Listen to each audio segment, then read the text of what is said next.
ክብር ለኢየሱስ ይሁን። እንደምናደራችሁ ሁላችሁም በጌታችን በኢየሱስ ክርስቶስ ስም ሰላም ጸጋ ይብዛላችሁ።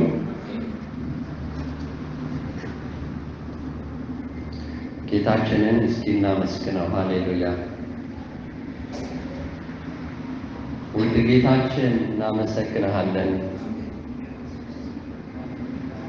ድንቅ መካር፣ ኃያል አምላክ፣ የዘላለም አባት፣ የሰላም አለቃ፣ የሰላም ልዑል፣ የእግዚአብሔር አብ ልጅ፣ የእግዚአብሔር ቃል፣ ሕያው ክርስቶስ ኢየሱስ ያለህ የነበርክ የምትመጣ በአባትህ በግርማው ቀኝ ያለህ ደግሞም ተመልሰህ የምትመጣ የነገሥታት ንጉሥ የጌታዎች ጌታ እናመሰግንሃለን። ውድ አባት ሆይ ዛሬ ጸጋን አብዛለን። ክርስቶስን የምንሰማበትን ድምፁን የምንሰማበትን የሕይወትን ቃል የምንሰማበትን የሚሰሙ ጆሮዎችን ስጠን፣ አስተዋይ ልብን ስጠን። እናመሰግንሃለን። አዎ አንተ አስተማሪ ነህ፣ አንተ መሪ ነህ፣ ረዳት ነህ። መንፈስ ቅዱስ እያንዳንዳችንን ወንድሞቼን እህቶቼን የጌታችንን ቃል እንድናሰላስል እርዳን። በኢየሱስ ስም አሜን። ዛሬ በጌታ የተመራሁት የእግዚአብሔር ቃል ክፍል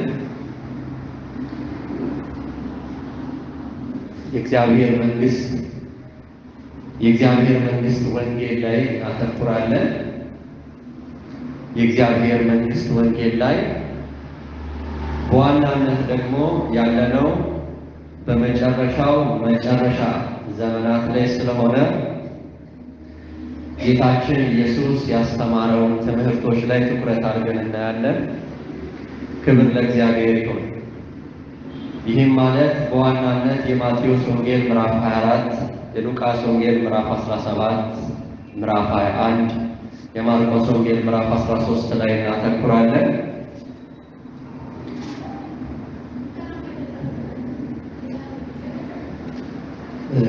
ጌታ ኢየሱስ ክርስቶስ በጣም በቅርቡ ወደ ምድር ተመልሶ ሊመጣ ነው።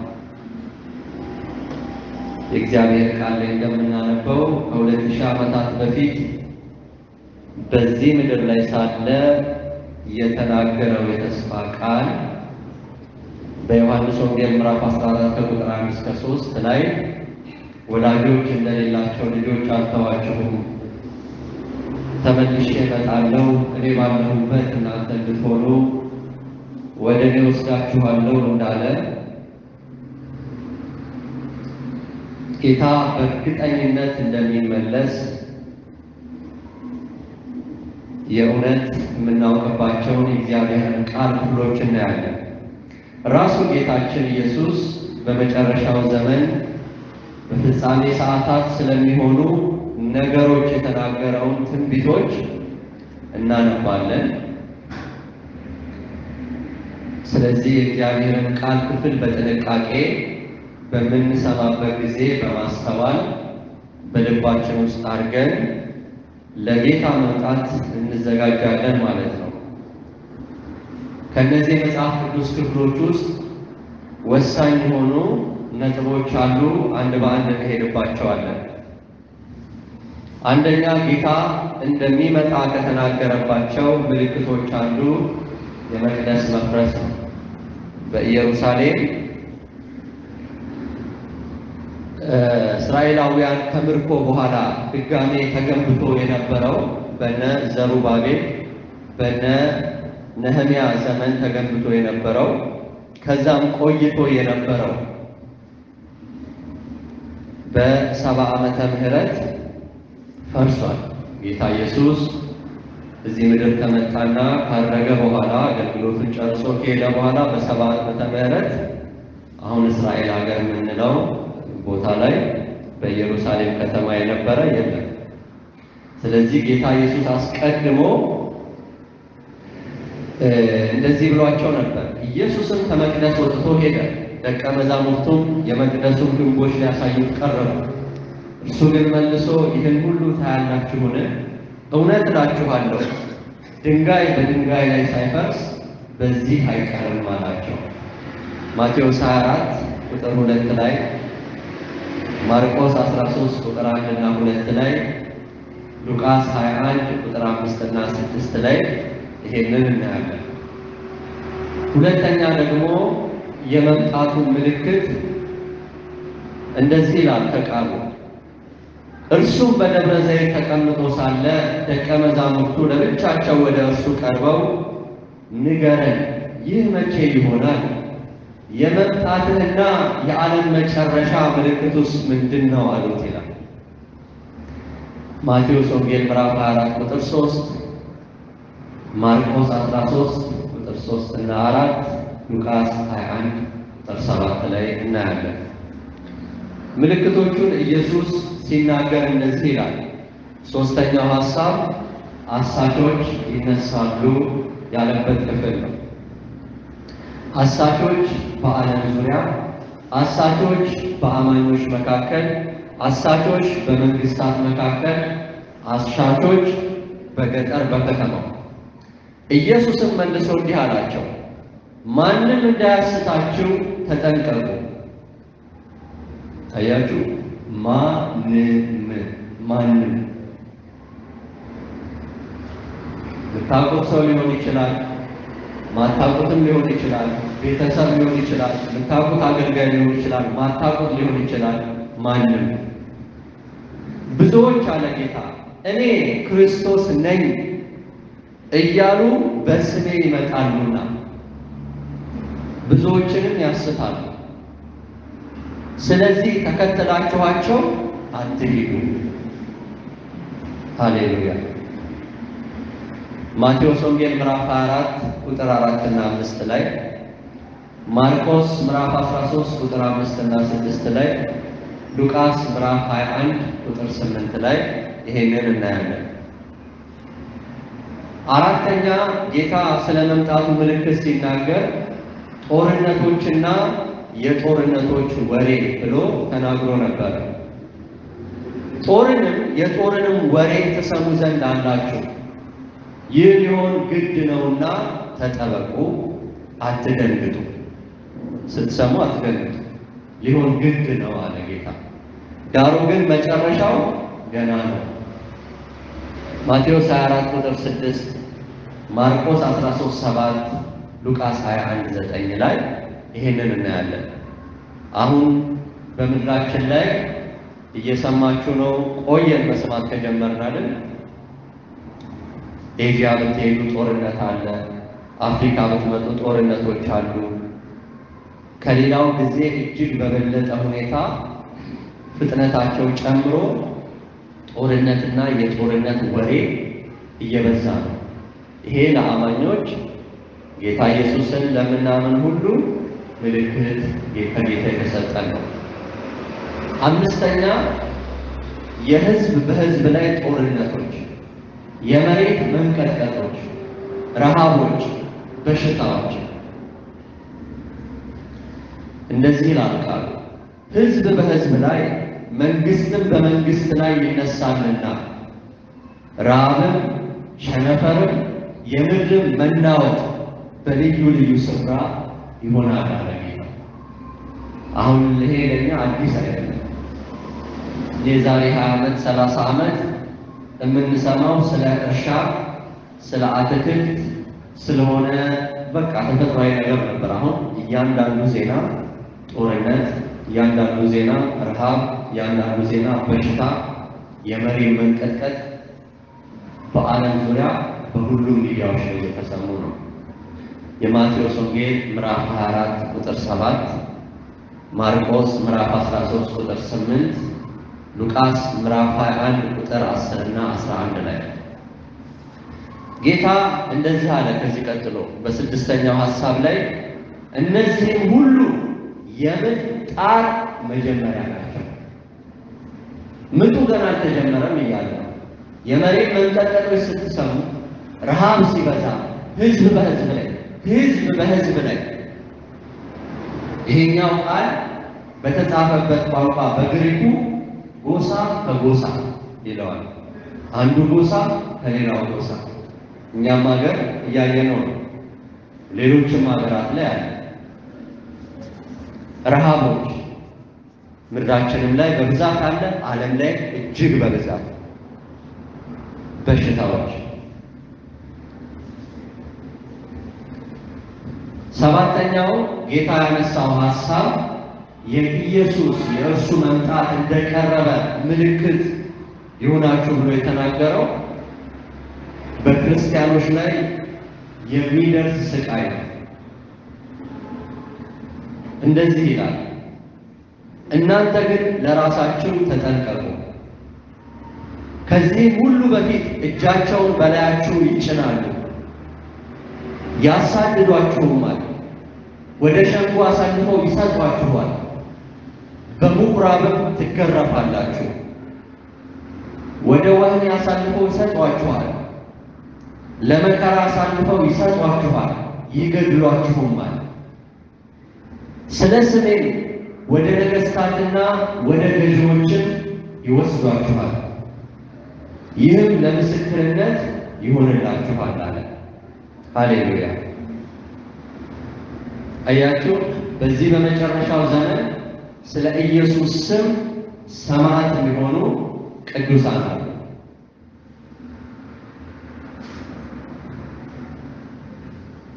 አሁንም በልዩ ልዩ የዓለማችን ክፍል ላይ ዕለት ዕለት በጌታ በኢየሱስ በማመናቸው የሚገደሉ፣ የሚፈናቀሉ፣ የሚሳደዱ፣ ወደ እስር ቤት የሚወረወሩ ያለምንም ምክንያት በኢየሱስ ብቻ በማመናቸው። ማቴዎስ ወንጌል ምዕራፍ 24 ቁጥር 9፣ ማርቆስ 13:9፣ ሉቃስ 21 12 እና 13 ላይ ይሄ ክፍል እናየዋለን።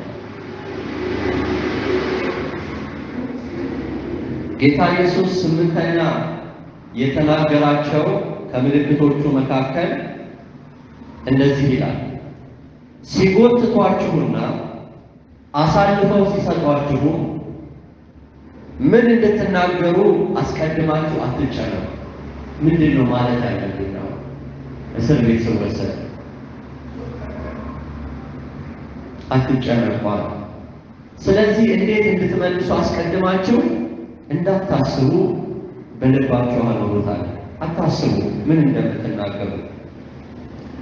ዳሩ ግን በዚያች ሰዓት የሚሰጣችሁን ተናገሩ።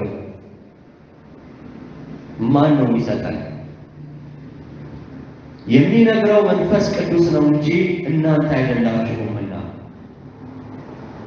ወደረኞቻችሁ ሁሉ ሊቃወሙና ሊከራከሩ የማይችሉትን አፍና ጥበብ እሰጣችኋለሁ።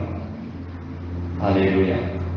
እስጢፋኖስን ይሄንን እናያለን። የሐዋርያት ሥራ ምዕራፍ 6 ምዕራፍ 7 ላይ ያንን ሁሉ የተናገረው ከጭንቅላቱ እውቀት አይደለም፣ መንፈስ ቅዱስ ነው በእስጢፋኖስ በኩል የተናገረው። ጳውሎስንም ወደ እስር ቤቶች ሲወስዱት ሆሊ ስፒሪት ነው። እዚህ ቅዱሳን ማንም በክርስቶስ ኢየሱስ ያመነ እግዚአብሔር መንፈስ በውስጡ ያለው አንድ አማኝ ወንድም ሆነች ሴት መንፈስ ቅዱስ ስለ ኢየሱስ ይመሰክራል። በዚያን ጊዜ ዘጠነኛ ጌታ የተናገረን ምልክቶች ካላቸው መካከል በቤተሰቦች ውስጥ ያለ ክህደት። የእግዚአብሔር ቃል እንደዚህ ይላል፣ በዚያን ጊዜም ብዙዎች ይሰናከላሉ፣ ወንድምም ወንድሙን አባትም ልጁን ለሞት አሳልፎ ይሰጣል፣ ዘመዶችም ወዳጆችም አሳልፈው ይሰጧችኋል፣ ልጆችም በወላጆቻቸው ላይ ይነሳሉ ይገድሏቸውማል። በሁሉ ስለ ስሜ የተጠላችሁ ትሆናላችሁ፣ ከራሳችሁም አንዲት ጠጉር እንኳን አትጠፋም፣ በመታገሳችሁም ነፍሳችሁን ታገኛላችሁ። በማቴዎስ ወንጌል ምዕራፍ 24 ቁጥር 9 እና 10 ማርቆስ 13 ቁጥር 12 እና 13፣ ሉቃስ ምዕራፍ 21 ቁጥር 16 እስከ 19። አስረኛ ጌታ ከተናገረው ምልክቶች ተመልሶ በቶሎ መምጣቱ በእኛ ዘመን አሁን ሊመጣ እንዳለ ከሚያሳዩ ምልክቶች ቀጣዩ ደግሞ ፍቅር ትቀዘቅዛለች ያለው። ይሄ በእውነተኛ አማኞች መካከል ቢሆን አይደለም። ክርስቶስ በነገሰባቸው፣ ክርስቶስ በሞላባቸው፣ መንፈስ ቅዱስ በሚመራቸው መካከል አይደለም። በዓለም ዙሪያ እንደዚህ ይላል ቃሉ፣ ከአመፃም ብዛት የተነሳ የብዙ ሰዎች ፍቅር ትቀዘቅዛለች። እስከ መጨረሻ የሚጸና ግን እርሱ ይድናል። ፍቅራችሁን አትልቀቁ። ለአምላካችሁ ያላችሁን ፍቅር፣ ለሰው ያላችሁን ፍቅር። ሃሌሉያ። የማቴዎስ ወንጌል ምዕራፍ 24 ቁጥር 12 እና 13 ላይ ተጽፏል። 11ኛ ጌታ የተናገረን ምልክት ተመልሶ በቶሎ እንደሚመጣ፣ እነዚህን ስታዩ መምጫዬ እንደቀረበ አስተውሉ፣ ተዘጋጁ፣ ንቁ፣ ትጉና ጸልዩ ካለባቸው ምልክቶች 11ኛ እንደዚህ ይላል፣ ለአሕዛብም ሁሉ ምስክር እንዲሆን ይህ የመንግሥት ወንጌል በዓለም ሁሉ ይሰበካል፣ በዚያን ጊዜ መጨረሻው ይመጣል። ወንጌሉ የእግዚአብሔር መንግሥት ወንጌል በዓለም ሁሉ ከጫፍ እስከ ጫፍ ይሰበካል። አሁንም የተሰበከ ነው። በበለጠ ጸጋ፣ በበለጠ ኃይል፣ በመንፈስ ምሪት እየተቀጣጠለ ነው የሚሄደው። ይሄ ራሱ የኢየሱስን ቶሎ መምጫ የሚያሳይ ነው። ማቴዎስ 24 ቁጥር 14 ላይ እና ማርቆስ ምዕራፍ 13 ቁጥር 10 ላይ። 12ኛ የተናገረው የጥፋት ርኩሰት በኢየሩሳሌም በሚል ሐሳብ ላይ ያነሳው ነው። እንደዚህ ይላል፣ ኢየሩሳሌም ግን በጭፍራ ተከባ ስታዩ በዚያን ጊዜ ጥፋቷ እንደቀረበ እወቁ። ሉቃስ ወንጌል ምዕራፍ 21 ቁጥር 20። እንግዲህ በነቢዩ በዳንኤል የተባለው የጥፋትን ርኩሰት በተቀደሰችው ስፍራ ቆሞ ስታዩ አንባቢው ያስተውል። በዚያን ጊዜ በይሁዳ ያሉ ወደ ተራሮች ይሽሹ፣ በመካከሏም ያሉ ከእርሷ ፈቀቅ ይበሉ፣ በገጠር ያሉ ወደ እርሷ አይግቡ፣ በሰገነትም ያለ ወደ ቤት አይውረድ፣ ከቤቱም አንዳች ይወስድ ዘንድ አይግባ፣ በእርሻም ያለ ልብሱን ይወስድ ዘንድ ወደ ኋላው አይመለስ። የማቴዎስ ወንጌል ምዕራፍ 24 ከቁጥር 15 እስከ 18፣ ማርቆስ ምዕራፍ 13 ከቁጥር 14 እስከ 16፣ ሉቃስ ምዕራፍ 17 ቁጥር 31 ላይ እና ሉቃስ ምዕራፍ 21 ቁጥር 21 ላይ ልብ በሉ። በዚያ ወራትም ለርጉዞችና ለሚያጠቡ ወዮላቸው። ነገር ግን ሽሽታችሁ በክረምት ወይም በሰንበት እንዳይሆን ጸልዩ። እንዲህም ያለው ማቴዎስ 24 ቁጥር 19 እና ቁጥር 20 ላይ ታገኙታላችሁ። ማርቆስ 13 ቁጥር 17 እና ቁጥር 18 ላይ፣ ሉቃስ ምዕራፍ 21 ቁጥር 23 ላይ። በሰይፍ ስለትም ይወድቃሉ፣ ወደ አሕዛብ ሁሉም ይማረካሉ፣ የአሕዛብም ዘመን እስኪፈጸም ድረስ ኢየሩሳሌም በአሕዛብ የተረገጠች ትሆናለች አለ ጌታ። ሉቃስ 21 ቁጥር 24 ላይ። ቀጣይ ጌታ የተናገረው ምልክት የያዕቆብ የመከራ ዘመን ተብሎ ነቢዩ ኤርምያስ በመንፈስ ቅዱስ በምዕራፍ 30 ቁጥር 6 እና ቁጥር 7 ላይ በተናገረው መሰረት ይሆናል። በወንጌላት እንዲህ ተብሎ ተጽፏል። በዚያን ወራት እግዚአብሔር ከፈጠረው ከፍጥረት መጀመሪያ ጀምሮ እስከ አሁን ድረስ ያልሆነ ደግሞም የማይሆን የመከራ አይነት በዚህ ሕዝብ ላይ ይሆናልና፣ ጌታስ ወራቶቹን ባያሳጥር ሥጋ የለበሰ ሁሉ ባልዳነ፣ ነገር ግን ስለመረጣቸው ምርጦች ወራቶቹን አሳጠረ። ማቴዎስ 24 ቁጥር 21 እና 22 ላይ፣ ማርቆስ 13 ቁጥር 19 እና 20 ላይ ሉቃስ ምዕራፍ 21 ቁጥር 23 ላይ የተጻፈው ሁሉ እንዲፈጸም ይህ የበቀል ጊዜ ነውና ተብሎ ስለ ኢየሩሳሌም የተነገረላት ነው። ሉቃስ 21 ቁጥር 22 ላይም አለ። ጌታ 14ኛ ምልክት የሰጠን ሐሰተኞች ክርስቶሶችና ሐሰተኞች ነቢያት በአንድ ላይ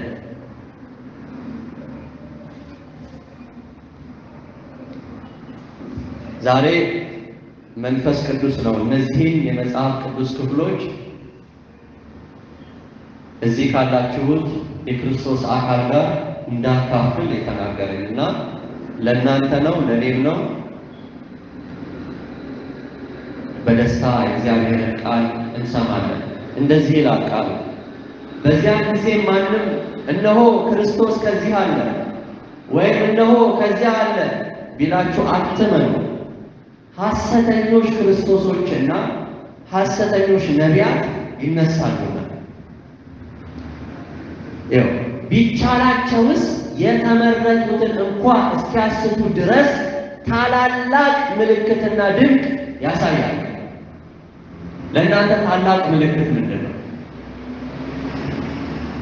ሰው ታላቅ ምልክት ብሎ የሚያምነው ከሰማይ እሳት ማውረድ ከሆነ ያወርዱላችኋል።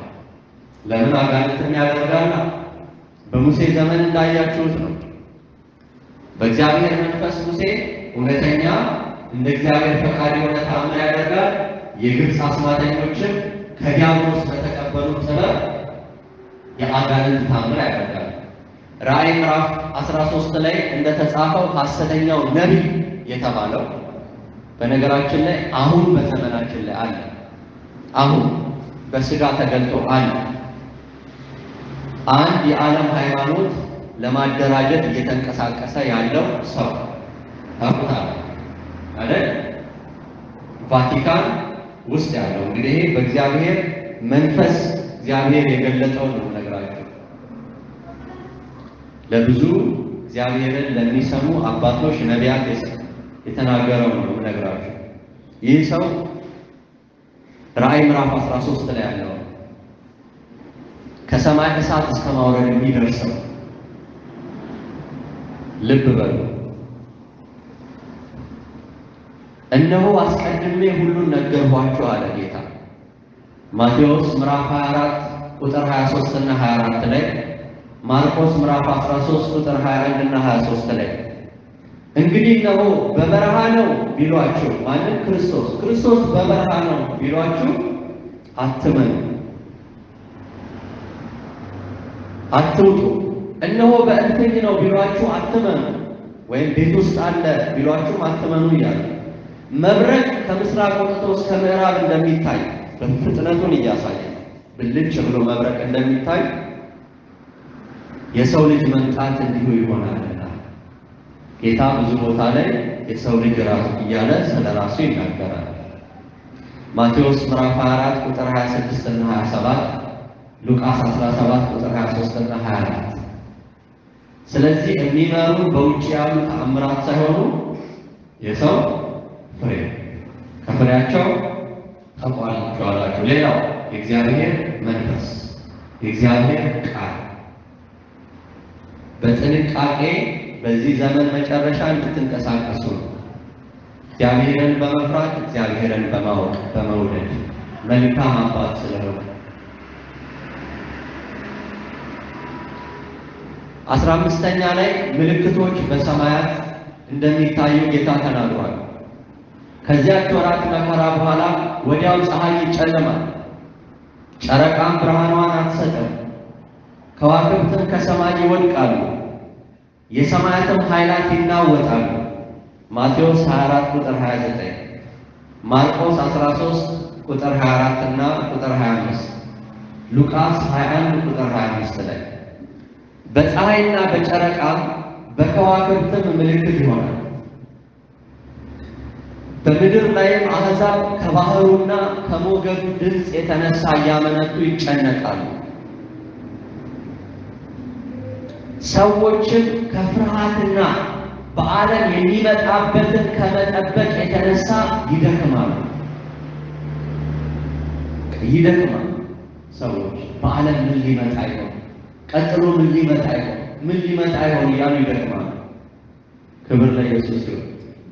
ደስ የሚለው ሰዎች ነው የሚለው፣ አሕዛብ ነው የሚለው።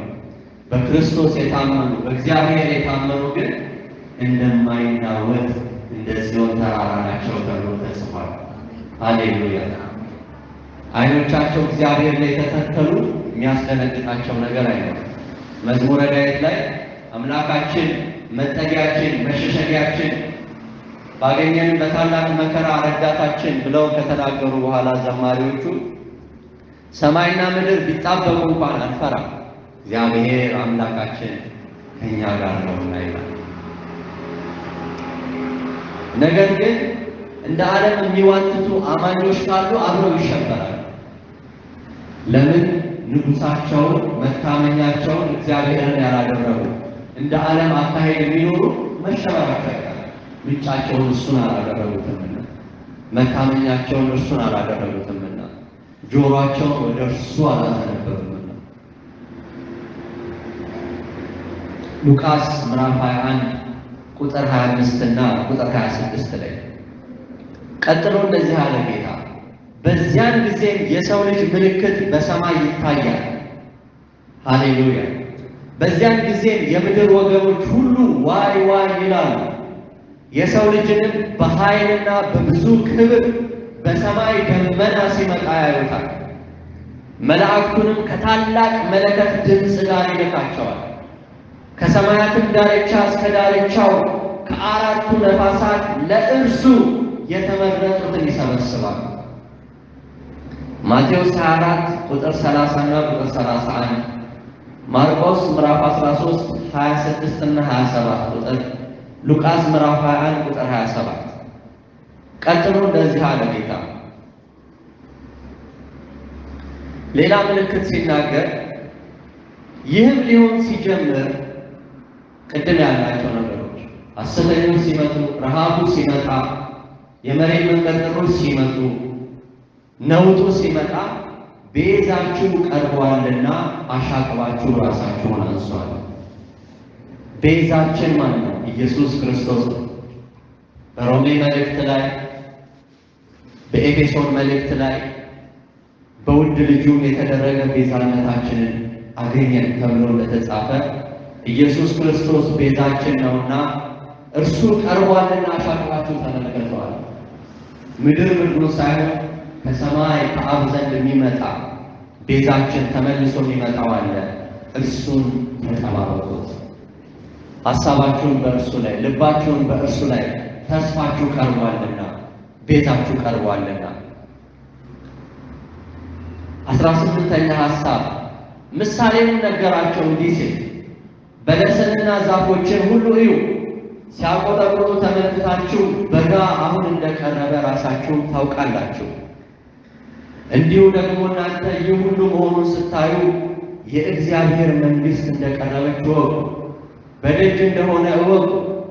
ማቴዎስ ምዕራፍ 24 ቁጥር 32 እና 33፣ ማርቆስ ምዕራፍ 13 ቁጥር 28 እና 29፣ ሉቃስ ምዕራፍ 21 ቁጥር 29 እና እስከ 31። ስለዚያች ቀንና ስለዚያች ሰዓት ግን ጌታ ኢየሱስ የሚመጣባትን ማለት ነው ከአባት ብቻ በቀር የሰማይ መላእክትም ቢሆኑ ልጅም ቢሆን የሚያውቅ የለም። ሰዓቷን የሚያውቅ የለም ማለት ነው። ሁኔታዎችን ግን እየነገረን ነው ጌታ፣ ዘመኑ እየነገረን ነው። ሃሌሉያ። ማቴዎስ 24:36 እና ማርቆስ 13:32 ላይ ክብር ለእግዚአብሔር ይሁን። 19ኛ ምልክት ጌታ የተናገረው እንደዚህ ነው። የኖህ ዘመን እንደነበረ የሰው ልጅ መምጣት እንዲሁ ይሆናል። በዚያች ወራት አሁን ማለት ነው ከጥፋት ውሃ በፊት የዛኔ የኖህን እያስታወሰ አሁን ከመጨረሻው ዘመን ጋር ያስተያየው። ከጥፋት ውሃ በፊት ኖህ ወደ መርከብ እስከገባባት ቀን ድረስ ሲበሉና ሲጠጡ ሲያገቡና ሲጋቡ እንደነበሩ የጥፋት ውሃም መጥቶ ሁሉን እስከወሰደ እስካጠፋ ድረስ እንዳላወቁ የሰው ልጅ መምጣት ደግሞ እንዲሁ ይሆናል። ማቴዎስ 24 ቁጥር 37 እስከ 39 እና ሉቃስ ምዕራፍ 17 ከ26 እስከ 27 ጌታ እዚህ ጋር ጋብቻን እየከለከለ አይደለም። ሰው ግን ትኩረቱ በሙሉ መብላት፣ መጠጣት፣ ማግባት፣ መጋባት እንጂ እውነተኛው አምላክ የራቀ አይነት ትውልድ እንደሚነሳ ከኖህ ዘመን ጋር እያነጻጸረ ተናግሯል። ሐዋርያቱም ጴጥሮስም እንዲሁም ጳውሎስም በመጨረሻው ዘመን በጢሞቴዎስ መልእክት ላይ ሰዎች ራሳቸውን የሚወዱ ይሆናሉ። ለራሳቸው ተድላ ብቻ ቅድስና የሌላቸው ነውረኞች፣ ሐሰተኞች፣ ተሳዳቢዎች፣ በትዕቢት የተነፉ ይሆናሉ። እግዚአብሔርን የማይወዱ ነገር ግን እኔ የራሳቸውን ተድላ ፍላጎት የራሳቸውን ደስታ ብቻ የሚሯሯጡ ይሆናሉ አለ። በኖህ ዘመንም እንዲሁ ነው። እውነተኛ የእግዚአብሔር ቃል ሲነገር ተመለሱ፣ ንስሐ ግቡ፣ ወደ እግዚአብሔር ተመለሱ፣ አካሄዳችሁን ከእግዚአብሔር ጋር አድርጉ ያለ በሕይወቱ እግዚአብሔር ጋር አካሄድን ማድረግ ማለት እንደሆነ እያሳያቸው ባኗኗሩ በቃሉ እየመሰከረላቸው እያሾፉበት፣ እነሱ ግን መብላት፣ መጠጣት፣ ማግባት፣ መጋባት ስራቸው እግዚአብሔርን ተዉት። የጥፋት ውሃ ሲመጣ ሁሉንም እንደጨረሰ ጌታ ኢየሱስም አሁን በሚመጣበት ዘመን ጆሮአቸውን ለእግዚአብሔር የሚከፍቱ ሳይሆኑ ማይከፍቱ ነው የሚበዙት። ማይከፍቱ ልክ በቃ ምንም ነገር መጥቶ እንደማይነካቸው፣ እግዚአብሔር እንደማያስፈልጋቸው፣ የራሱን መንገድ አዳም እንደመረጠ እነሱ የራሳቸውን መንገድ የሚመርጡ አይነት ሰዎች። ነገር ግን እግዚአብሔር በዚህ ሁሉ ውስጥ ደግሞ የራሱ የሆኑትን ያውቃል። ብዙዎች ደግሞ ወደ እግዚአብሔር የሚመጡ አሉ በዚሁ ማለት። ምክንያቱም ድቅድቅ ጨለማ በሆነው በዚህ በመጨረሻው ዘመን አሕዛብ ላይ ምድር ላይ ጨለማ ሲሆን ክፋት፣ የጨለማው ኃይል በተገለጠ መጠን እግዚአብሔር ክብርና ጸጋ፣ እግዚአብሔር ብርሃን በልጆቹ ሁሉ ላይ እያበራ እየጨመረ ይሄዳል። ሀያኛው ላይ ጌታ የሰጠን ምልክት ይሄ ነው። እንዲሁ አለ በሎጥ ዘመን እንደሆነ ይበሉ ይጠጡ፣ ይገዙ ይሸጡ፣ ይተክሉ ቤትም ይሰሩ ነበር። ሎጥ ከሰዶም በወጣባት ቀን ግን ከሰማይ እሳትና ዲን ዘነበ፣ ሁሉንም አጠፋ። የሰው ልጅን በሚገለጥባት ቀን እንዲሁ ይሆናል አለ። ይበላሉ፣ ይጠጣሉ፣ መብላት መጠጣት ችግር የለውም። እዚህ ጋር የሚበሉት የሚጠጡት ኮምፕሊትሊ ቅድም ከጢሞቴዎስ መልእክት ጋር እንዳየነው ኮምፕሊትሊ እግዚአብሔርን የማያከብር አይነት አካሄድ ያላቸው ናቸው። ምድራዊ ነው አስተሳሰባቸው ሙሉ በሙሉ የእግዚአብሔርን ድምፅም ቃልም ለመስማትም ለመመለስም የማይፈልጉ እግዚአብሔር ይምራኝ ሳይሆን ራሳችንን እንምራ የሚሉ ልክ እንደ ዲያብሎስ የሚያምፁ አይነት ብዙ ሕዝብ እንደሆነ ታያላችሁ። ሉቃስ ምዕራፍ 17 ከቁጥር 28 እስከ 30 የተጻፈውን ቃል እናያለን። 21ኛ ምልክት የእግዚአብሔር ቃል ሲናገር ጌታ እንደተናገረው የሎጥን ሚስት አስቧት አለ ጌታ። ነፍሱን ሊያድን የሚፈልግ ሁሉ ያጠፋታል፣ ነፍሱንም የሚያጠፋ ሁሉ በሕይወት ይጠብቃታል። አያችሁ፣ ነፍሳችን የኛ ፈቃድ፣ የኛ ስሜት፣ የኛ አስተሳሰብን መተውና የክርስቶስን ፈቃድ፣ የክርስቶስን ሐሳብ፣ የክርስቶስን ፍላጎት መቀበል አለ። በሎጥ ዘመንም በኖህ ዘመንም የነበሩ ሰዎች ነፍሳችንን እናድን ሲሉ ነው ነፍሳቸውን ያጠፉት። ምን ማለት ነው? በራሳችን መንገድ አካሄዳችን ያምራል፣ ለፈጣሪ ይመቻል ብለው የራሳቸውን መንገድ መረጡ፣ የእግዚአብሔርን መንገድ ሳይሆን። ኖህ እየነገራቸው ነበር። ልክ በመጨረሻው ዘመን ነፍሱን ጌታ ኢየሱስ በሌላ ክፍልም ስለኔና ስለ ወንጌል የሚያጠፋት ሲል የራሱን ፍላጎት የሚተው የራሱን ፈቃድ መሻት የሚተው የእግዚአብሔርን መሻት ሁሌ የሰማ የሚንቀሳቀስ ሰው ነፍሱን ያድናታል፣ የራሱን ትቶ የእግዚአብሔርን ፈቃድ፣ የራሱን ትቶ የእግዚአብሔርን ፍላጎት፣ የራሱን ትቶ የእግዚአብሔርን ሐሳብ የሚቀበል ሰው ነፍሱን የሚያድናት ይሄ ነው። ሉቃስ ምዕራፍ 17 ቁጥር 32 እና 33። ስለዚህ ወደ ኋላ ማየት አያስፈልግም። የሎጥ ሚስት ታስቧታላችሁ፣ ነፍሷን ለማዳን አያቸው ለማየት የሆነ ነገር ዞር ብሎ ያለፈውን የወጣችበትን የተወችውን ዓለም ወደ ኋላ ስትመለከት አጣሽ ነፍሷን። እዚህ ወደፊት ብቻ ጌታን እያየን መንቀሳቀስ። 22ኛ መልእክት እያጠናቀቅኩ ነው። ጌታ እንደዚህ አለ፣ እላችኋለሁ በዚያች ሌሊት ሁለት ሰዎች በአንድ አልጋ ይሆናሉ፣ አንዱ ይወሰዳል፣ ሁለተኛውም ይቀራል። ሁለት ሴቶች በአንድ ወፍጮ ይፈጫሉ፣ አንዲቱ ትወሰዳለች፣ ሁለተኛይቱም ትቀራለች። ሁለት ሰዎች በእርሻ ይሆናሉ፣ አንዱ ይወሰዳል፣ ሁለተኛውም ይቀራል። ማቴዎስ ምዕራፍ 24 ቁጥር 40 እና ቁጥር 41 ላይ፣ ሉቃስ ምዕራፍ 17 ቁጥር 34 እስከ 36። መልሰውም ጌታ ሆይ ወዴት ነው አሉት። ወዴት ነው የሚወሰዱት? ወዴት ነው የሚቀረው? የሚወሰደውስ ወዴት ነው የሚሄደው? እርሱም ሥጋ ወዳለበት በዚያ አሞራዎች ይሰበሰባሉ አላቸው። ማቴዎስ 24 ቁጥር 28 እና ሉቃስ 17:37 ላይ ጌታ የሰጠን ማሳሰቢያ አለ። 23ኛው ምልክት ወይም ማሳሰቢያ ላይ ስንደርስ የምትተጉ እና የምትጸልዩ ሁሉ ይላል። የምትተጉና የምትጸልዩ። ቤቱን ትቶ ወደ ሌላ አገር እንደሄደ ሰው ነው። ለባሮቹም ስልጣን ለእያንዳንዱ ስራውን ሰጥቶ በረኛውን ወይም ዘበኛውን እንዲተጋ አዘዘ። እንግዲህ በማታ ቢሆን ወይም በእኩለ ሌሊት ወይም ዶሮ ሲጮህ ወይም በማለዳ ቢሆን ባለቤቱ መቼ እንዲመጣ አታውቁምና ድንገት መጥቶ ተኝታችሁ እንዳያገኛችሁ ስለዚህ ትጉ። ጌታ ኢየሱስ ሌሊት ይምጣ፣ ከሰዓት ይምጣ፣ ምሽት ላይ ይምጣ፣ ጠዋት ላይ ይምጣ፣ እሱ ነው የሚያውቀው።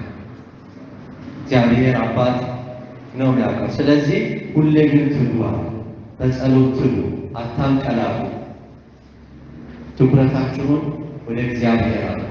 አስተሳሰባችሁን ወደ እግዚአብሔር አድርጉ። ስራም ቦታ፣ ትምህርት ላይ ሁሌ ለእግዚአብሔር የተለየ ንጽህና ሕይወት፣ እግዚአብሔርን የሚከተል ሕይወት። ዓለም ሊያሾፍ፣ ሊስቅ፣ ሊያላግጥ፣ ሊያሾፍ ዋቴቨር ሊያደርግ ይችላል። ነገር ግን የምንቆመው በዓለም ፊት ሳይሆን በኢየሱስ የፍርድ ዙፋን ፊት ነው። በመጨረሻ ላይ የምንቆመው በአገልጋዮች ፊት አይደለም። የምንቆመው በጎረቤቶቻችን ፊት አይደለም። በክርስቶስ በፈጠረን በእርሱ የፍርድ ዙፋን ፊት ነው። ምላሽ የምትሰጡት በግላችን በተናጠል ጁሊያ ብቻዋን ትቆማለች። በግራ ፖስትል በቀኝ ነቢይ ክፍሌ ወይም ሚካኤል ገብርኤል አይመጡላትም። ብቻዋን እዚህ ምድር ላይ ያለች እንደ አማኝ የኖረችባቸው ሕይወት በሙሉ ይፈተሻል። እያንዳንዳችንም እያንዳንዱ አማኝ በተናጠል ነው የምንቆመው የነገሥታት ንጉሥ ዙፋን ፊት። አይን ለዓይን እያያችሁት መጽሐፍት ይከፈታሉ።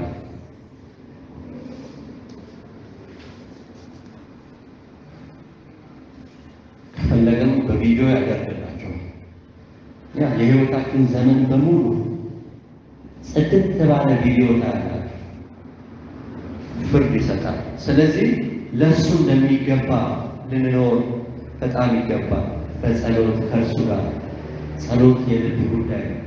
ከእርሱ ጋር ያለ የህብረት ጉዳይ ነው።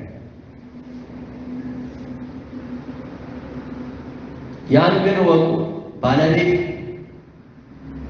ከሌሊቱ በየትኛው ክፍል ሌባ እንዲመጣ ቢያውቅ ኖሮ በነቃ ቤቱም ሊቆፈር ባልተወም ነበር። ስለዚህ እናንተ ደግሞ ተዘጋጅታችሁ ኑሩ። ምን አለ? ተዘጋጅታችሁ ኑሩ። የሰው ልጅ በማታስቡበት ሰዓት ይመጣልና። ማቴዎስ 24:43 እና 44። ወንድሞቼና እህቶቼ ይሄን ልብ እንበል። ጌታ ቡና ጸልዩ ተዘጋጅታችሁ ኑሩ ሲል የምንሄድበት ቦታ ስላለ ተዘጋጁ ያለ። ለምትሄዱበት ቦታ የሚመጥን አይነት ህይወት ልትኖሩ ይገባል። ሰው ምድር ላይ እንኳን ለሀገር ለቤት ሲያስብ ምን ይዤ ልሂድ ብሎ ያስባል። ከውጭ ሀገር ዘመዶች ሲመጡ ምን ይዤ ወደ ሀገር ልሂድ ይላል፣ ይዘጋጃል። ጠዋት እንኳን ወደ መስሪያ ቤት ለመሄድ ወደ ትምህርት ቤት ለመሄድ ሰው ይዘጋጃል። በቡትቶ ልብስ መስሪያ ቤት ሊሄድ ሰው የለም። በቡትቶ ልብስ ትምህርት ቤት ሊሄድ ሰው የለም። ልብሱን አጥቦ ጸጉሩን አስተካክሎ አይደል ሳቃ የሚቆጠቁን ሳቃ ይዞ ነው የሚንቀሳቀስ። ለምድር እንኳን ለሰማያዊው ደግሞ በእግዚአብሔር ቃል ልንታጠቅ አካሄዳችንን በክርስቶስ ኢየሱስ ያለንን እምነት ከእርሱ ጋር የተጣበቀ ህይወት፣ የንጽህና ህይወት፣ ለእርሱ የተገዛ ህይወት፣ በልቤ ላይ ጌታ የነገሰበት ህይወት፣ በአእምሮዬ ላይ በመንፈስም በነፍስም በስጋችንም ላይ ኢየሱስ ጌታ የሆነበት ህይወት መዘጋጀት እንደዛ ነው። በመንፈስ ቅዱስ እንዲያዘጋጀን ወደ እውነት ሁሉ እንዲመራ በጸጋ እንዲሞላ እርሱን በማወቅ እርሱን በማየት አጥርተን በመስማት እንድንከተል ልብሳችን ንጽህና፣ ቅድስና፣ ንጽህናው ደግሞ የኢየሱስ ልብስ አይነት ንጽህና ነው። የእኛ እናጥባለን የኢየሱስ ደም ሲያጥበን መንፈስ ነፍስ ስጋችንን በቃሉ ውሃ ስንታጠብ ዕለት በመንፈስ ቅዱስ በስሙ ስንታጠብ ስንቀደስ ስንነጣ ወንድማችን ነቢዩ ዳንኤል በትንቢተ ዳንኤል ምዕራፍ 12 ላይ እንደተናገረ ብዙዎች በመጨረሻ ዘመን ራሳቸውን ያጠራሉ፣ ያነጹማል፣ ያነጽሩማል ይላል። ምክንያቱም እግዚአብሔር አብ ያለበት ጌታ ኢየሱስን ፊት ለፊት ወደምናይበት እሱኛ ውስጥ አለ። በውጭ ታዩታላችሁ፣ በውስጥ እልፍ አእላፋት ቅዱሳን ከኛ በፊት የነበሩትን ያመኑትን ያሉበት ከተማ ስንሄድ ከብርሃን ውጭ ምንም ጨለማ የሌለበት ያ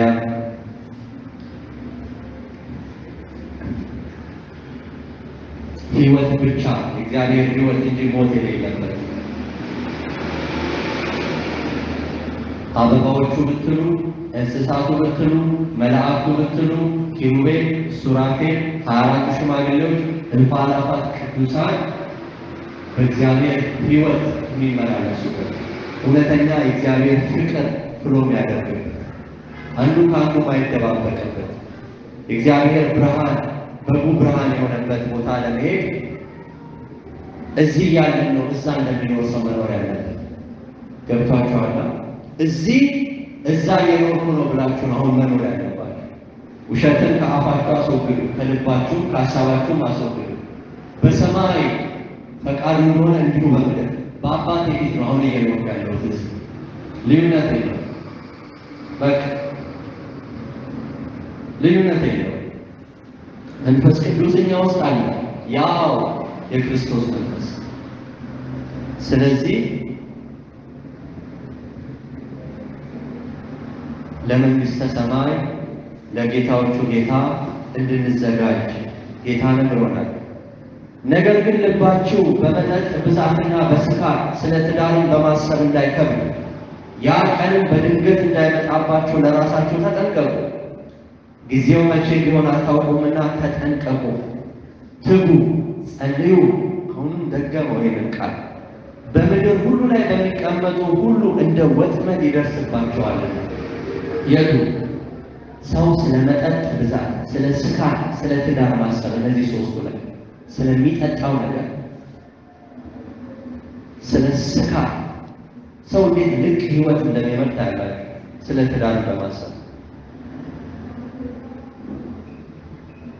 ትኩረታችን ሐሳባችን እግዚአብሔር መንግስት ሊልቅ ይገባዋል። ማርቆስ 13:33 ሉቃስ 21:34 እና 35 26ኛ ነጥብ እንግዲህ ሊመጣ ካለው ከዚህ ሁሉ ለማምለጥ በሰው ልጅ ፊት ለመቆም የሰው ልጅ የሚለው ጌታ ራሱ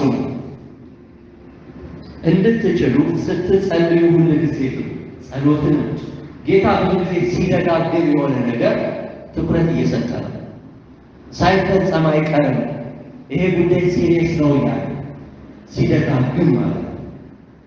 ጸሎትን ደጋግሟል፣ ትጋትን ደጋግሟል፣ ተዘጋጁ የሚለውንም ደጋግሟል። ያልተዘጋጀ አይሄድማ ከጌታ ጋር፣ የተዘጋጀ ነው የሚሄድ። ያልጸለየም ደግሞ ጉዳት ይደርስበታል። የመጨረሻው ነጥብ 27ኛው ነጥብ እውነት እላችኋለሁ ይህ ሁሉ እስኪሆን ድረስ ይህ ትውልድ አያልፍም። ሰማይና ምድር ያልፋሉ፣ ቃሌ ግን አያልፍም። ማቴዎስ ምዕራፍ 24 ቁጥር 34 እና 35፣ ማርቆስ ምዕራፍ 13 ቁጥር 30 እና 31፣ ሉቃስ ምዕራፍ 21 ቁጥር 32 እና 33። ይህን ልበላችሁ፣ ታላቁ ንጉሥ ጌታ ኢየሱስ ክርስቶስ በከበረው ውብ ዙፋኑ ላይ ተቀምጦ በቅዱሳን መላእክቶቹና ቅዱሳኑ ታጅቦ በታላቅ ኃይልና ክብር እጅግ በጣም በቅርቡ በድጋሚ ይመጣል። ራእይ 14 ቁጥር 7 እንደዚህ ይላል፣ የፍርዱ ሰዓት ደርሷልና እግዚአብሔርን ፍሩ። ይሄ ለፍጥረት ለሰው ዘንድ በሙሉ የታወጀው መልአኩን ያወጀው የፍርዱ ሰዓት ደርሷልና እግዚአብሔርን ፍሩአል፣ ክብርንም ስጡት። ለሚያምኑ ለማያምኑ የታወጀ ቃል፣ ክብርንም ስጡት። ሰማይንና ምድርን ባህርንም የውሃንን ምንጮች ለሰራው ስገዱለት። ከእንግዲህ ሰዓቱ አይዘገይም ወንድሞቼና እህቶቼ፣ መንግሥተ ሰማይ እጅግ ቀርባለች። ንስሐ ግቡ፣ በዚህ ወንጌልም እመኑ። አሁን በተነጋገርነው የጌታ ቃል ላይ እያንዳንዱ ሰምተን እንተው አይደለም፣ ድርጊት የሚወሰድበት ለመንፈስ ቅዱስ ልባችንን መክፈት፣ ለጌታ ልባችንን መክፈት። እግዚአብሔር ሆይ መርምረኝ፣ በውስጣችን ቂም ካለ፣ ይቅርታ ያልተደራረግነው ካለ፣ ሐሜት ካለ፣ ውሸት ካለ፣ ስንፍና ካለ፣ ኃጢአት ካለ፣ ስውርም ነገር ካለ በእግዚአብሔር ፊት ተንበርከኩ። አባ ይቅርታ፣ የበደሉኝን ይቅር ብያለሁ።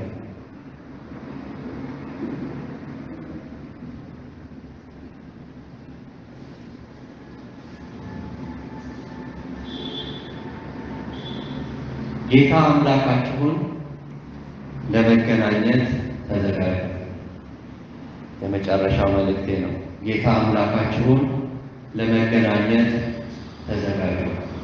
እደግመዋለሁ፣ ጌታ አምላካችሁን ለመገናኘት ተዘጋጁ። ይህ የጌታ የኢየሱስ ክርስቶስ የራሱ መልእክት ነው። የአዳኛችን የቤዛችን በቀራንዮ መስቀል ላይ ራቁቱን የተሰቀለው የወደደን የእርሱ መልእክት ነው። ለልጆቹ ስለሚራራ በመጣ ጊዜ ራቁታችንን እንዳያገኘን፣ በመጣን ጊዜ ባዶ ሆነን እንዳያገኘን፣ በቃሉ ተሞልተን ከመንፈስ ቅዱስ ጋር ኅብረት እያደረግን በፍቅሩ እየተመላለሰ በንጽህናው በቅድስናው እየተመላለሰ እንዲያገኘን ይፈልጋል። የታረደው ለከንቱ አይደለም፣ ስለወደደን ነው፣ የራሱ ሊያደርገን ነው፣ ሙሉ ለሙሉ የእርሱ ብቻ ነው። ራእይ ምዕራፍ 5 ላይ እንደታረደ በግ ቆሞ በዙፋኑ መሃል አየሁ እንዳለ ዮሐንስ፣ በዙፋኑ ላይ ከተቀመጠው ከእግዚአብሔር አብ በቀኝ እጁ ማኅተሙን ከእርሱ ወሰደ እንደተባለ በሰማይ በመንግሥተ ሰማይ በአብ ዙፋን መሃል ለመሃል ላይ በዙፋኑ ፊት መሃል ለመሃል ላይ የታረደ በግ ሆኖ እንደቆመ በልባችን መሃል ለመሃል ላይ ኢየሱስ ይቆም። በልባችን መሃል ላይ እርሱ ብቻውን ይቆም። የልባችን መሃል እርሱ ብቻ ይሁን። በልባችን መሃል ላይ ይንገስ እርሱ። በመንፈሳችን ውስጥ ይንገስ። በነፍሳችን ውስጥ ይንገስ፣ በስጋችን ውስጥ ይንገስ። ንጉሴ ኢየሱስ ብቻ ይሁን። ጌታ ሆይ እርዳን። ንጉሴ አንተ ብቻ ሁን። ጌታዬ አንተ ብቻ ሁን። ብርሃኔ አንተ ብቻ ሁን። ሰላሜ አንተ ብቻ ሁን። እረፍቴ አንተ ብቻ ሁን። የሕይወት እንጀራ አንተን ብቻ እንመገብ። አብ የሰጠን አንተ ነው። መንፈስ ቅዱስ የጠቆመን አንተን ነው። ክርስቶስ መሃል ለመሃል በእኛ ውስጥ ይሁን። ንጉሥ ይሁን። ጌታ ይሁን። ዕለት ዕለት ውሳኔያችን ጌታዬ አንተ ነህ፣ ንጉሴ አንተ ነህ፣ እረኛዬ አንተ ነህ፣ ሕይወቴ አንተ ነህ፣ እውነቴ አንተ ነህ፣ መንገዴ አንተ ነህ። እኔ መንገድ፣ እውነት፣ ሕይወት ነኝ አለ ኢየሱስ። ሌላ እርካታ ለመፈለግ እንበዘበዛለን። እርካታ ተሰጥቶናል። አብ የረካበት እነሆ የምወደው፣ ተመልከቱት፣ እዩት፣ ልጄ የምወደው፣ ደስ ያሰኘኝ፣ ነፍሴን ያረሰረሳት፣ ደስ ያሰኘኝ ልጄ፣ የምወደው ልጄ ይህ ነው። እነሆ አለ ሰጠን ጌታ። አባት ራሱ ሰጠን። በአብ ልብ ውስጥ እንደሞላ ኢየሱስ በእኛ ልብ ውስጥ ይሙላ። ይገባዋልና፣ ፍርዱ እውነተኛ ነውና። ታርጓልና ይገባዋል። ከሙታን ተነስቷልና ይገባዋል። በእኛ ላይ ሊነግስ፣ በፍጥረት ሁሉ ላይ ሊነግስ ይገባዋል። አስቀድሞ ግን በሰዎች ላይ፣ አስቀድሞ በሙሽራዋ ላይ፣ አስቀድሞ ራቁቱን በተሰቀለላት ላይ ሊያገባን ነው የሞተልን። ለከንቱ አይደለም። ካዳንን በኋላ መቅደሷ ቦታ ካበጀን በኋላ ለዘላለም የበጉ ሚስት ለመሆን ወንዶችን ሴቶችን ጾታ የለው ለዘላለም እንደ አንድ ሕንፃ እንደ አንድ መቅደስ ሆነን የበጉ ሚስት ለመሆን በእኛ ውስጥ ራሱ ሊገለጥ፣ በእኛ ውስጥ መንፈሱ ሊገለጥ፣ በእኛ ውስጥ አባት ራሱ ሊገለጥ የሕያው እግዚአብሔር መቅደስ ለዘላለም የሚሆን ፍጥረት አዲስ ፍጥረት ነው ያደረገ። እንገዛለን። መቅደሶች ለመቅደሱ ባለቤት ራሳቸውን ስጡ። እናንተን አዲስ ፍጥረት አድርጎ የፈጠራችሁ እየሰራችሁም ያለ እርሱ ነው፣ የራሳችሁ አይደለም።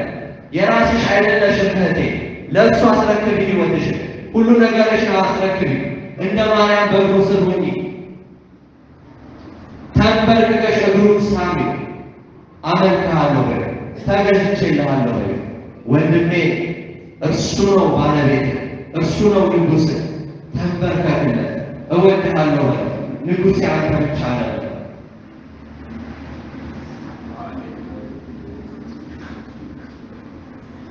ማራናታ ማራናታ ማራናታ፣ ጌታ ኢየሱስ ሆይ ቶሎና። በልቤ መሃል ለመሃል አሁን ላይ እንድትነግስ ፈቅድልሃል። አንተ ብቻ ንገስብኝ። የእግዚአብሔር ውድ፣ የአብ ውድ ልጅ፣ የአብ ቃል፣ የሕይወት ብርሃን፣ በመንፈስ ቅዱስ በእሳት የምታጠምቅ ጽድቃችን ንገስ በውስጣችን፣ ክበር በውስጣችን። አንተ ልትልቅ እኛ ልናንስ ይገባናል። አንተ ልትታይ ይገባሃል። አንተ ልትሰማ ይገባሃል። አንተ ራስ ልትሆን ንጉሥ ጌታ ልትሆን ይገባሃል።